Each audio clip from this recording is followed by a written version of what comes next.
So, will you introduce or shall I simply start? Yes. Okay, Professor Uwe Zerbst from BAM Berlin. We already had plenary lecture, very nice. He is world-leading expert on weldment fracture mechanics, which is also my field. So I'm very happy that we have an opportunity in this middle-sized symposium to hear the presentation, which is just about the title of the mini symposium. So, defects and fatigue failure. Uwe, please. Yeah, thanks. So the title is a bit too large. I will show you a bit later. I will only pick up a little bit of this topic. But anyway,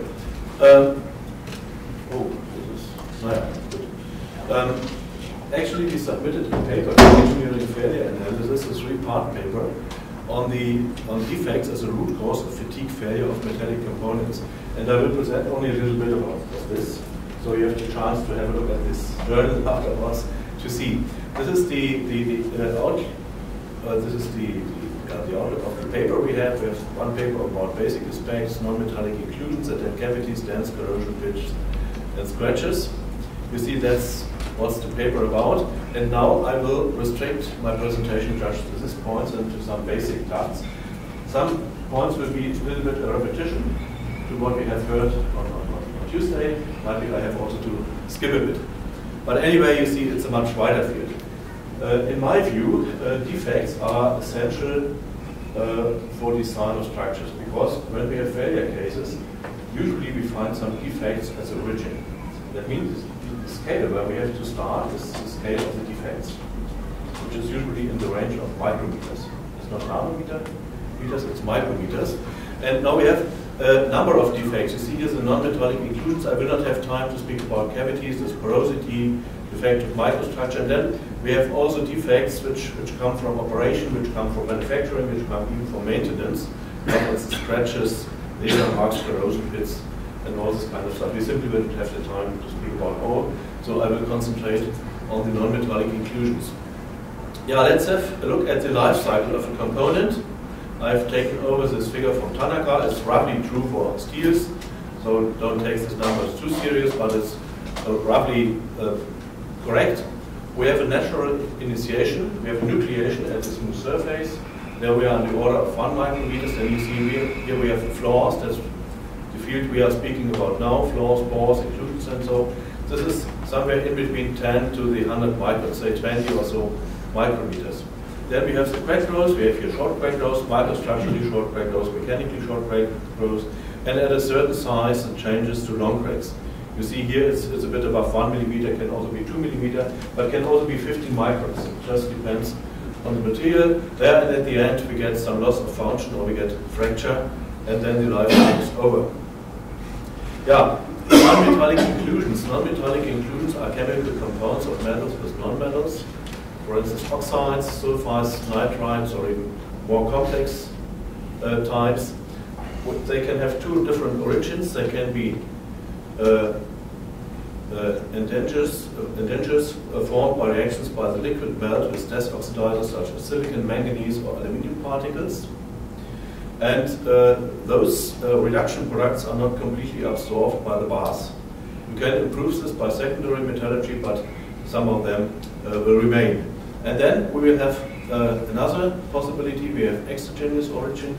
This is origin from external sources, for instance, refractory fragments, particles from the slag covering the metal or sand in cast alloys, and usually they will be incorporated mechanically in the metals, and the size is usually larger than those of these inclusions, and of course, therefore they are more dangerous. If we have a look at steel producing, you see that's the chain of steel producing. Here we have the additives for test oxidation, which form the first group of inclusions, and then we have the mold powder here, we have the refractory lining, and then we get mechanically additional inclusions in the material. So that's the way it usually works. So what is the effect of the inclusions? The most important effects of the inclusions is not the notch effect. Of course, around the inclusion we have stress concentrations, but the most important effect is another one. It's some kind of mismatch. We have several types of mismatch. both most important we have is stiffness mismatch and thermal expansion mismatch.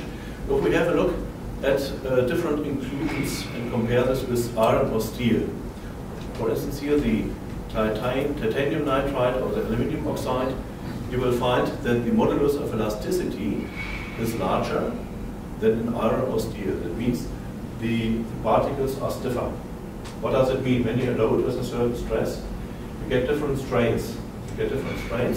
And with these particles, you get strain concentration next to the inclusion. You get a strain concentration, and this strain concentration, of course, has an effect.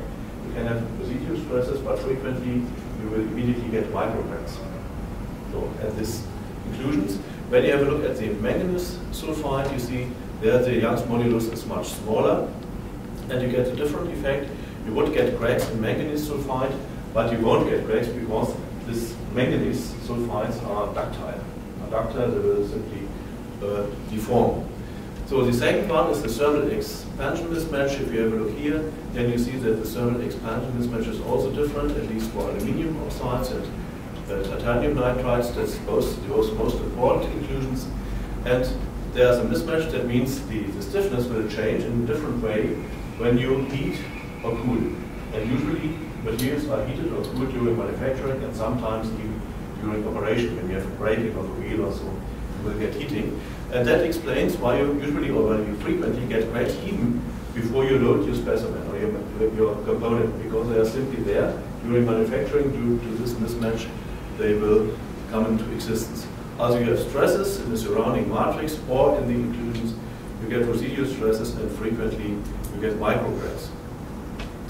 The different inclusion types might be ranked by a different degree of harmfulness. The sulfides usually are less harmful because of their high ductility. They simply deform. Instead of producing microcracks. So, and besides mismatch, of course, you have also other effects. You have geometric stress concentration is clear and is larger for irregular shape, and it depends on the extension. It depends on the location in the component, and so on. Usually, what we find is not just simple inclusions. What we find is stringers or clusters of inclusion due to the forming process. In manganese sulfide again, we have deformation. We get very long inclusions with high stress concentration. But with the harder inclusions, the aluminum oxide and the nitrides, the inclusions will simply break and form chains, and then we get kind of multiple site crack initiation, which might make things even more complicated. Yeah, these are the factors which are of importance with respect to fatigue initiation. It's the inclusion size, that's the most important one. You see here for a spring steel the dependence of the fatigue limit on the inclusion diameter, and you see there's some substantial effect. But then we have also the inclusion morphology, the distribution of the inclusions, the local distribution. We have the orientation with respect to the loading direction, and of course we have the proximity to the surface. When an inclusion is very close to the surface, it's much more dangerous, and you even find when you do some simulations that you get a much stronger strain concentration zone when you come closer to the surface, and there will be immediately a breakthrough. Yeah, these are measured inclusion sites, and this is interesting. These open bars are measured inclusion sizes in general, and when you have a closer look at the nucleation inclusion sizes, that means those the size of those inclusions where we got fatigue crack initiation, you see these are much longer, and this brings up the next point: how to get an information on the inclusions. In principle, you could perform a metallographic analysis. Here's an example we have performed with S355 steel.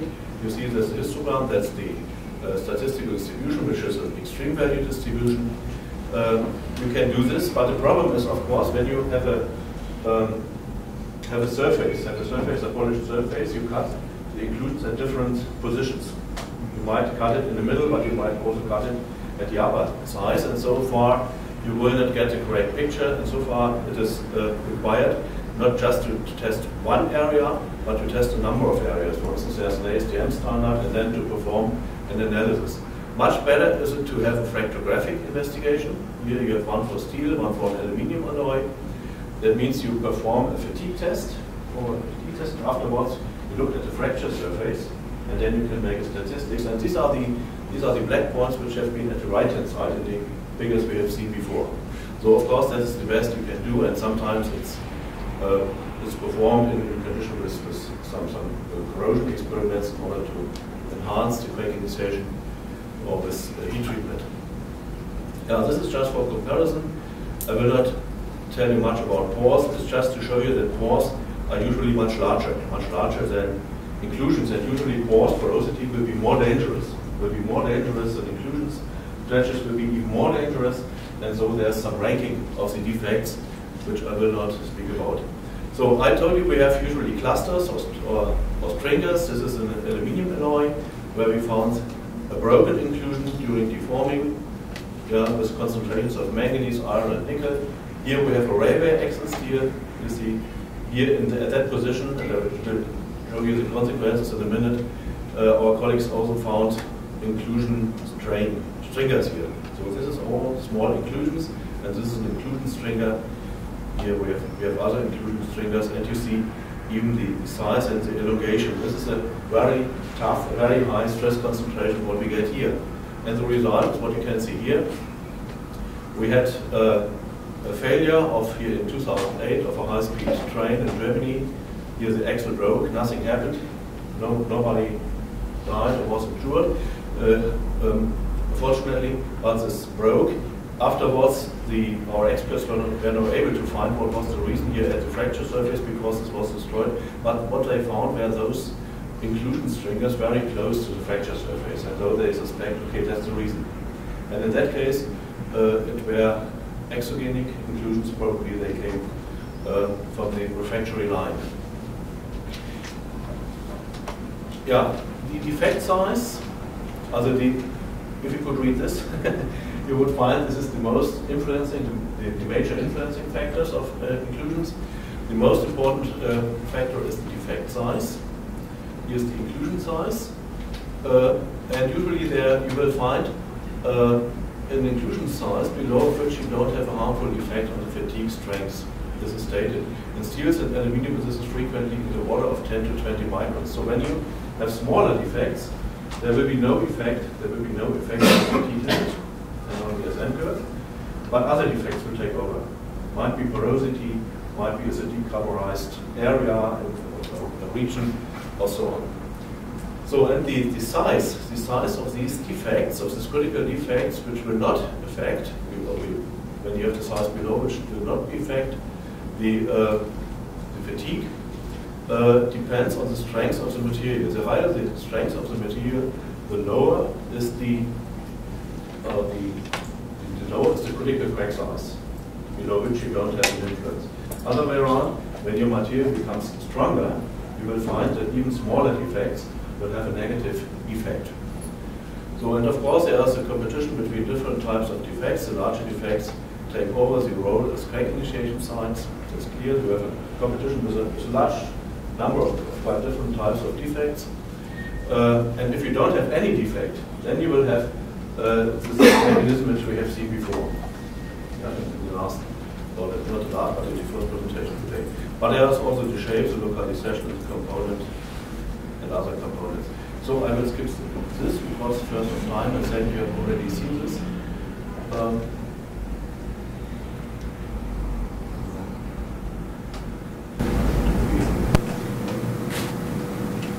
Yeah, just to show this figure again, you have also seen this on Tuesday.